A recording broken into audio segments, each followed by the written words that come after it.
Ryan Giles could be set to return back to Middlesbrough. And let's have a little deep dive into some of the strikers that Hull City are rumoured to sign. Hello there, welcome back to the HullCityFanCentral YouTube channel, where today we're going through all of the latest news around Hull City as we barrel on through this January transfer market window. So start off with some news outside of the Hull City camp and away from the club. That being former Tiger, Aaron Connolly is expected to leave Sunderland and join up with Millwall. So I thought I'd just bring this little bit of news. Of course, joined Sunderland on a free transfer after Hull City did not re-sign him in the summer. And now he's on the move to Millwall. If that deal gets done, finalised and everything before Saturday, or before I believe it's Thursday or Friday is the registration for it, then he could face us on Saturday down at the Den, which would be a bit interesting. But we will wait and see on that front. So, as I said in the opening, Ryan Giles could be returning back to Middlesbrough. This whole fiasco has reopened again. Baz Cooper comes reporting saying that Middlesbrough are ready to lodge a bid for Ryan Giles, and they will do so before the end of this transfer window. He was on the market for Middlesbrough in the summer. Of course, Hull City did freshly sign him in the summer for $4 million in an obligation to buy from Luton, and then Middlesbrough came sniffing around straight away for him. It seems that they're doing the exact same thing. For me, this transfer seems like a sort of a good deal on all fronts. Ryan Giles clearly hasn't been firing like how he did back at Middlesbrough, where he contributed with something like 13 championship assists from left back. He hasn't been firing like that at the moment, pretty much at all at City. He did, of course, have the mistake which led to the opening goal in the game against Doncaster Rovers in the FA Cup.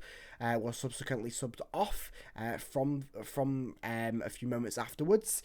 So it seems like a good one on all fronts. If Hull City can sort of get the fee in for Ryan Giles, which means that they wouldn't lose money or they wouldn't lose too much money on him. Him going back to Middlesbrough seems like a fresh perspective for him, to go back to a club where the fans adore him. The club obviously still want him, and he can probably get firing back to that form that he is known for in the Championship in a very, very strong Middlesbrough side. Of course, what does that leave for the left-back position at Hull City? Well, it leaves Matty Jacob, and I'm not completely opposed to Matty Jacob being the starting left-back for Hull City once again. We saw it in the festive period. He was a fantastic left-back for us. I believe the best and most consistent left-back in the league during the festive period, and of course he had a fantastic game against Leeds last time out. What I would be speculating on is what is the depth for the left-back position. Of course, we don't realistically need to bring in depth, as we do know that Drama and Coyle, both of them, have played at left-back at points in the season. Drama doing, obviously, a bit more of an extensive job there, but I'm not completely opposed to either of them being that backup option. As we saw on the FA Cup game where Drama went straight over to left-back when Coyle came on for Giles. So, yeah.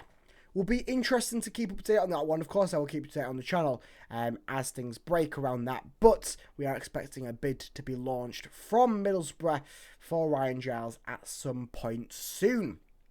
So let's dive into some news around some of the, or dive into a bit more depth around the strikers that Hull City are on the books with. So, Joe Gelhardt. Joe Gelhardt might be announced by the time this video comes out. Of course, I recorded them a little bit earlier on in the day, but it could be announced as you're watching this. Of course, I will keep you updated on the channel when the announcement does come out. But let's break through what he has done. So this season, he has not been getting too much game time. I believe he has been injured for a little stretch of time. But even beyond that, 9 minutes worth of Championship football for Leeds United, coming in an 8-minute burst against Norwich City, and then a 1-minute burst against Sheffield Wednesday. His most minutes have actually come in the Carabao Cup, where in the first round loss to Middlesbrough, he played a full 63 minutes at the right mid position, which was very interesting. He has for a 22-year-old lad who I believe made his debut for Wigan back in 2020, he has got quite a few games and appearances and goals under his belt. Championship-wise, played 49 games, 4 goals, 3 assists. In the Premier League, of course, played in the Premier League with with Leeds. I'm still on Ryan Giles' case. Played in the Premier League with Leeds with 35 appearances, 2 goals, 4 assists, and then obviously has played in the Premier League 2, being the sort of academy Premier League. 27 games there, 18 goals and 4 assists. And obviously in international friendlies in the youth setup for England, 24 games with 12 goals and 1 assist. So we know at youth level he can do it. He just hasn't had the chance or hasn't proven it in a senior capacity. Does that mean that it will be the same thing at Hull City? Will he not prove himself? Or could he? Of course we do know Liam Black came to Hull City, was not known for scoring goals, and then obviously under the tutorship of Liam Rosinia, or maybe the backroom staff or something, he managed to start get going, and he's now the best English striker in the Premier League. So yeah, it seems like one where if it was a permanent deal, I would be a bit dubious on it. But because it's going to be a loan deal, and it's going to be a loan deal from, as far as I can gauge on it, it's going to be a loan deal with no obligation not obligation to buy at the end of the season. It's going to be one of them ones where we can test the water on him for the next 6 months, see what he can produce. If we like what we see, or if he starts to produce dramatically, we can go to Leeds in the summer and go, you know what, we will pay the £3.54 million for him and sign him on permanently as a young striker. Or we could go, nope, didn't work, send him back to Leeds. He's their problem because he's not a Hull City player. He's on loan. His contract, of course, expires in the summer of 2027. So he's still got 2 years on his contract when we do come to the summer where the bids may open, which will be in that perfect sort of region where we could possibly get a nice deal for him. Not too inflated, of course, because that contract isn't freshly signed.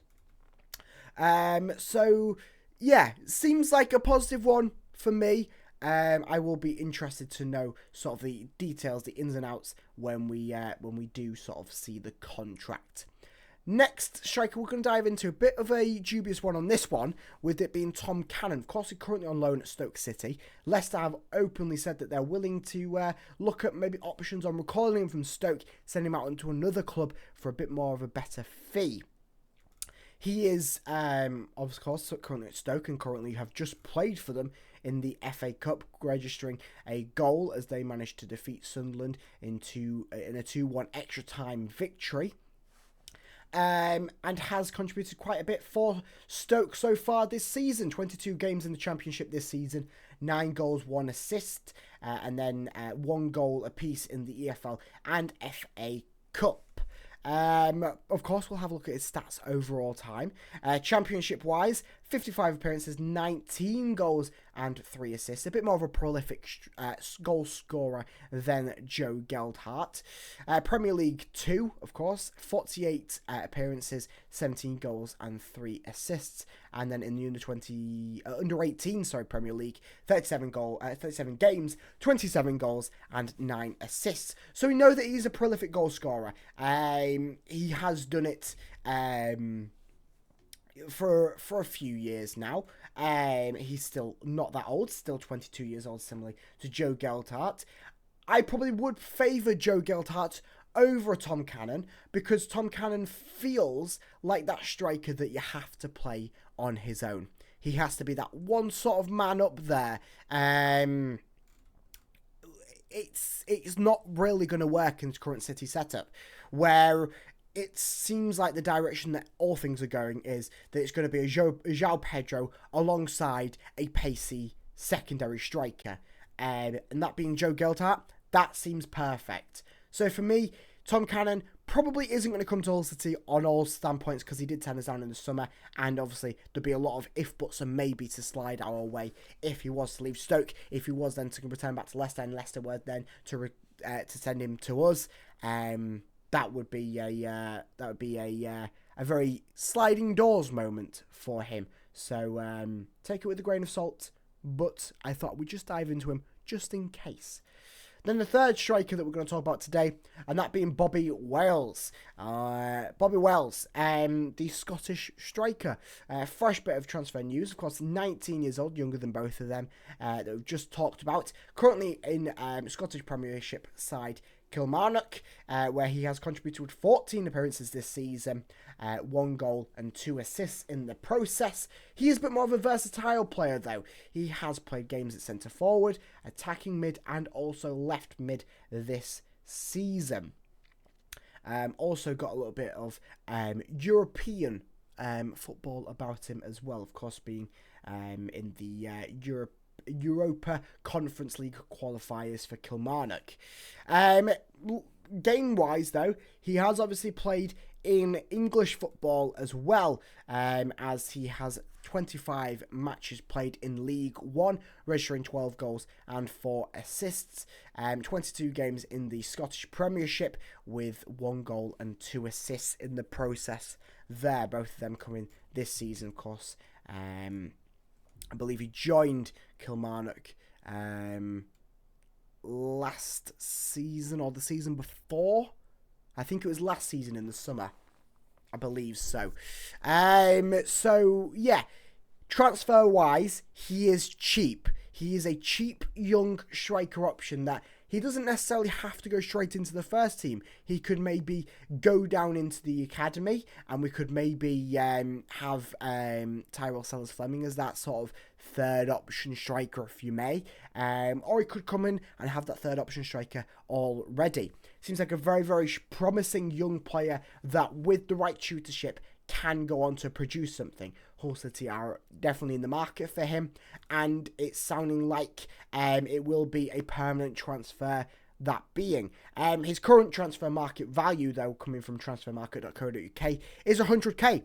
100k for a young Scottish striker, only 19 years old, and he has played for the Scottish Youth Development System, so he is regarded in some aspect over in Scotland. So certainly a player to watch out for the future, but also could play a bit of an impact at the moment for City.